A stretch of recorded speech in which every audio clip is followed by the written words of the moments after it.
know that he is just what he said he is. He will do just what he said. Amen. I suggest it's good to start with grandma's faith. But don't stay there. Get some of your own. Amen. You're living on grandma's faith. Good place to start. You got a sword in grandma. But you ought to be able to know that you know that you know that he will do just what he said. Yes, he will. Joshua, 24th chapter. Yes. While you're turning to Joshua, the seniors on the move want you to know it's the last day to sign up for the celebration. So you go on and see seniors on the move so you can get in there so you won't be late. Amen? Amen. Turn around talking about what? Go ask what today. You'll know what the celebration is all about. Amen? Joshua, the 24th chapter.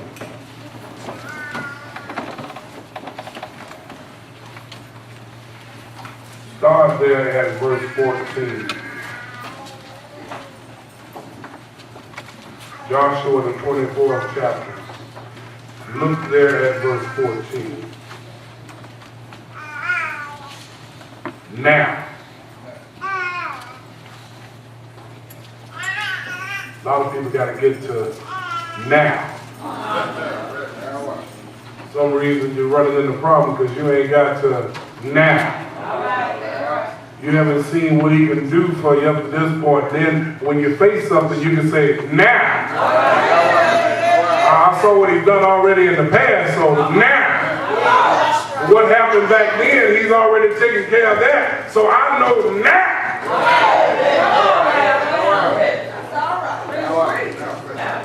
Now, therefore,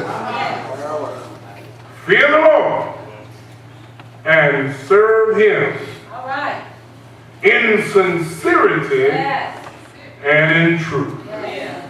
And put away the gods which your fathers served on the other side of the flood and in Egypt, and serve ye the Lord. And if it seems evil unto you to serve the Lord, choose you this day whom ye will serve, whether the gods which your fathers served that were on the other side of the flood, or the gods of the Amorites, in whose land ye dwell. But as for me and my house, we will serve the Lord. That's how your Bible reads. Thus we have read Joshua, the 24th chapter, verses 14 and 15. Lord, add a blessing to the hearer, to the reader, but above all to the doers of the written word. Very simple question, very simple sermon. I like to keep it simple. Very simple. Who are you serving? Now, who do you want to serve? Not who you're thinking about serving. Not, I know it's right for me to serve, but for right now, amen. The question on the floor today is, who are you serving? Don't have to look to the left or right to see who anybody else serving. Who are you serving? Let us pray. Father, it's preaching time. Preach through me. Reach your people. In Jesus' name, amen. May we see it.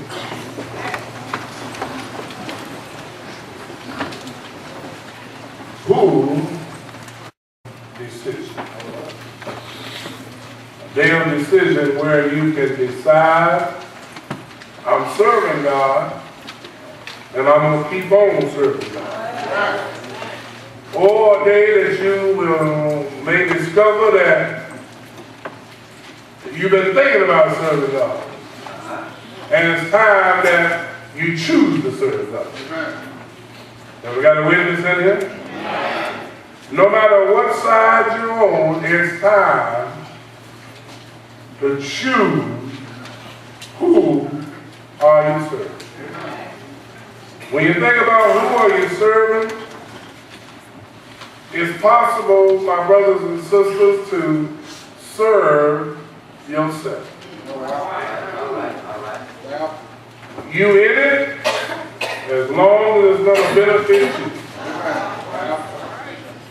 If they don't go like you want them to go, you ain't in it.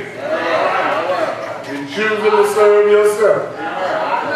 They don't sing the song you want them to sing, you ain't in it. They don't go where you want them to go, you ain't in it. If they don't do it the way you want it done, because it's all about you and not about him according to you. Amen. You come with the question all the time, what's in it for me? Not what can I do to help it along, but I ain't going to do nothing to help it along until I find out what's in it for me. And I let you know that many people come to serve themselves. That's the only thing they come to serve. It's all about them.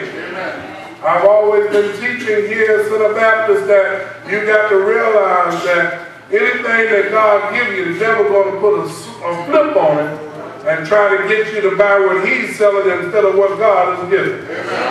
Jesus said, deny yourself. Devil say, no, help yourself. And make sure that you get you in this thing, no matter what the cost is. Some folks serve an agenda. The agenda may be set by them or it may be set by somebody.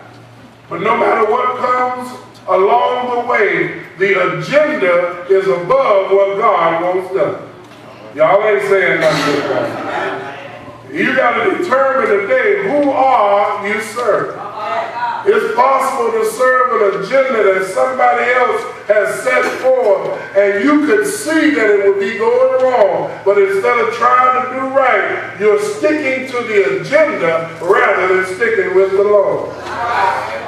Well, it gets worse because some people are just coming to serve just this church. Can I pause there for a minute? They come to serve this church building. And they can't handle anything that will go on in this church building except what they've seen in the past. You got an idea whether you serve in this building or not if you are of the mindset that we've never done it that way before. We don't need nothing like that around here. Your talk is never futuristically. It's always back in the past. This is how Grandma did it. This is how Mama did it. And we need to not get away from just doing it that way. Some people just serve the church. Just this particular location. Can't go visit no other church. Can't get any training. We got a training institute not already made up in the mind. They ain't going to nobody's training. Amen. Like to the wall. Because their loyalty is to Center Baptist Church. No matter what happened, it's Center Baptist, and that's it. Some folks just serve the church. Some folks are just about the pastor. Amen, somebody. As long as the pastor's in it, they in it. If the pastor ain't in it, they ain't in it. They just want to serve the pastor. The pastor could have 2 or 3 women on the side, but if he's a pastor, they're going to serve the pastor. The pastor could be drinking before he come in to preach, but they'll serve the pastor because that's what they just like the pastor. Because he can preach, he can hoop, he can make me feel good. And their agenda is just to serve the pastor. Am I helping somebody? Well, you go outside the church. For some people, they just come to serve the company they work for. They'll be loyal to the company. They'll be there when the door opens. They'll be there when it's shut. Y'all ain't saying that. They'll serve the company. They'll give in to whatever the company is giving into. They will go ahead, and if the company say you need to work overtime, double time, and time and a half, they'll be right there. They may be upset, but they'll be right there. They'll never show it to the company. They'll be right there. They're loyal to the company, but they're not loyal to the Lord. They wouldn't dare tell the company it's raining, I'm not coming today. They wouldn't think about it snowing and I can't make it. No, they're gonna make a way if they have to get a ride. They have to catch a cab or whatever they got to do. They're going to be loyal to their company. And that's just the way that it is. Some people are loyal to a career. Not a particular company, but a career field and an educational goal. And their sum total of their life is hinged upon the education that they want to get. They got to get this education, and with this education, it's going to, in their mind, guarantee them this particular career. And that's what they're going for. People like that believe in their mind and their heart that they are the captain of their own soul. That they call the shots. That they got where they are because they pulled themselves up by their bootstraps. And if it wasn't for them, not for him, but if it wasn't for them, they wouldn't be where they are today. But I stopped by here to let you know that there was a fellow that had a lot of money. And he had some barns. And he had so much stuff that he had to take the stuff over to the store. I mean, he had to take his stuff and build bigger barns. Y'all ain't hearing nobody. And the Lord said, don't you know, fool, that tonight your soul will be required? And then who's going to get all your stuff that you've been trying to hold on to? Free flea market going on, getting ready to happen. But somebody trying to figure out how they can hold on to their stuff. Can't wear it no more in the closet, but you're trying to figure out how you're going to hold on to your stuff. And lost so much weight that you can't put that back on. Hopefully you'll never gain that weight again. But you still got it in there because you paid a lot for your stuff. You done gained a couple of pounds right now. You're not going to be that size 10, 8. Amen, somebody. But you still got them dresses in there because you're holding on to your stuff. And if you don't watch it, you'll start serving stuff. But I want somebody to know that we've got to realize the question on the floor is who are you serving? And I submit to you as you look at Joshua in this 24th chapter and in this 15th verse, we find a man here that has been serving God for a mighty long time.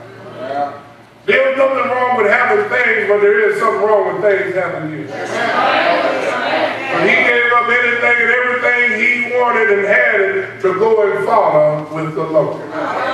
And you see, we come in this day of microwave age, put it in and pull it out. We come at this particular time in our life with a mindset that it ought to come to us just like that. And my brothers and sisters, I challenge you to teach this generation that hard work still pays off. Because we got a generation of some that are coming up now of the mindset that somebody owes us, and as soon as they either drop out of school or graduate, whichever one, it don't matter, that they ought to just be able to step into the $40 or $50 or $60,000 a year job just because they're on the scene. We gotta let folks realize that it's all about who you serve.